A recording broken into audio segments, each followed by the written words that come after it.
Minuit sonnait, heure que l'on estime devoir être celle du crime. Des voix, des pas, cela s'approche et puis s'éloigne et puis s'évanouit. Sans cesse veillons, sans bruit, le jour comme la nuit.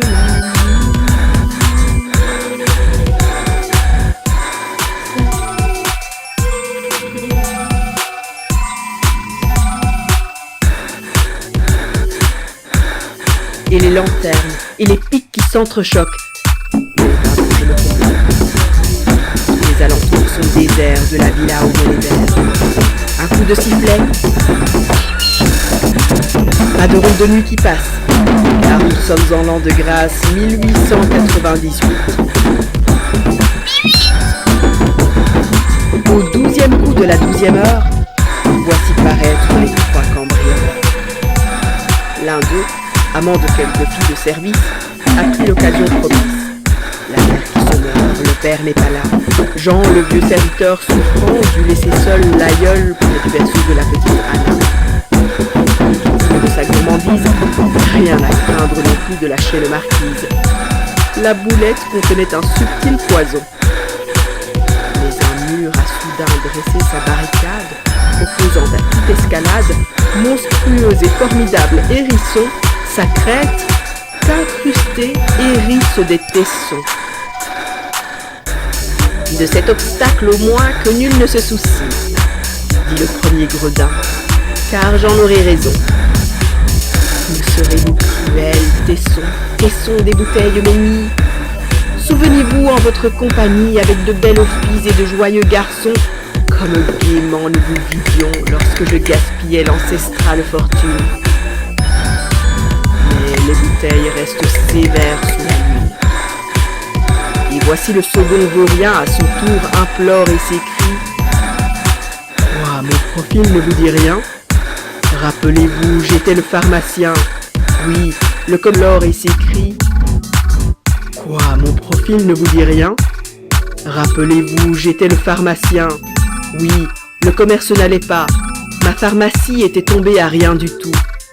De spécifiques jadis, je vous ai rempli. Rappelez-vous. Mais les bouteilles se détournent avec dégoût.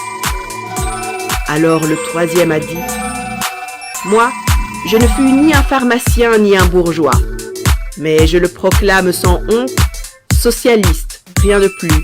Je viens me venger des rebus. Et les bouteilles, apaisées, ont répondu: Oh, toi seul monte ici, monte, et nous ne te ferons nul mal, ô notre frère, car nous sommes des laissés pour compte de la verrerie ouvrière.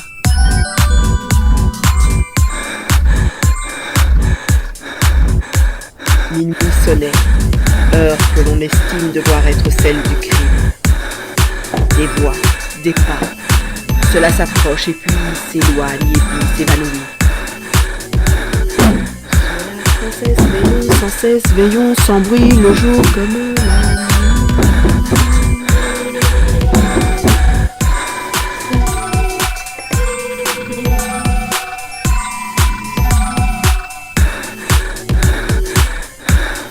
Et les lanternes, et les pics qui s'entrechoquent. Mais pardon, je me trompe.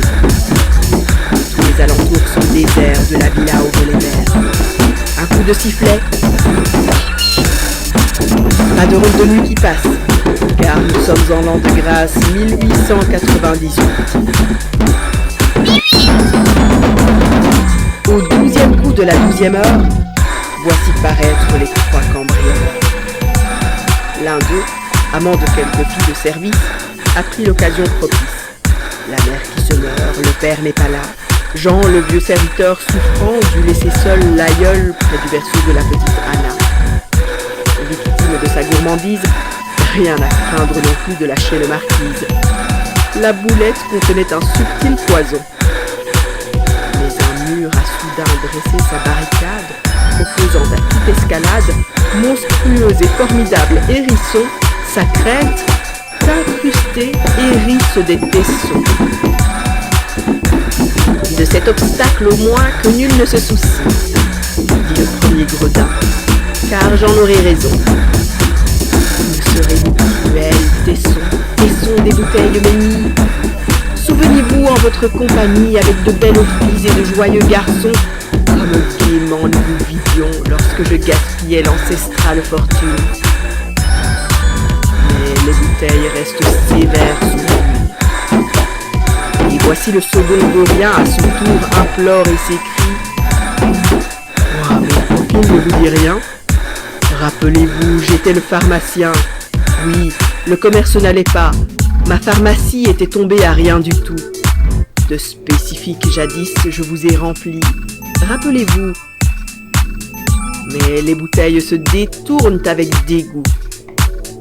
Alors le troisième a dit: moi, je ne fus ni un pharmacien ni un bourgeois. Mais je le proclame sans honte, socialiste, rien de plus. Je viens me venger des refus.